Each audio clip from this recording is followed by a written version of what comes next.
చరిత్రలో ఈరోజు ఫిబ్రవరి 14 Gregorian calendar ప్రకారం సంవత్సరంలో 45వ రోజు. సంవత్సరాంతమునకు ఇంకా 320 రోజులు మిగిలినవి. జననాలు: ప్రముఖ స్వాతంత్ర సమరయోధుడు, సాహిత్యాభిలాషి, అడ్వకేటు దిగవల్లి వెంకట శివరావు 1898 ఇదే రోజున జన్మించారు. ఇతను 1992లో మరణించారు. ఆంధ్రప్రదేశ్ రాష్ట్ర రెండవ ముఖ్యమంత్రి దామోదరం సంజీవయ్య 1921 ఫిబ్రవరి 14న జన్మించారు. ఇతను 1972లో మరణించారు. భారతీయ జనతా పార్టీ ప్రముఖ మహిళా నాయకురాలు సుష్మా స్వరాజ్ 1952 ఫిబ్రవరి 14న జన్మించారు. మరణాలు: ఆంగ్ల నావికుడు, సముద్ర యానికుడు, సాహస యాత్రికుడు అయిన జేమ్స్ కుక్ 1779లో మరణించారు. తెలుగు సినిమా దర్శకుడు, నిర్మాత మరియు నటుడు ఎర్రగుడిపాటి వరదరావు 1973లో ఫిబ్రవరి 14న మరణించారు.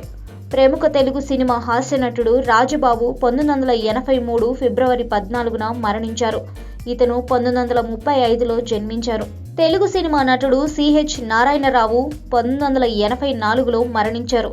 1913లో ఇతను జన్మించారు.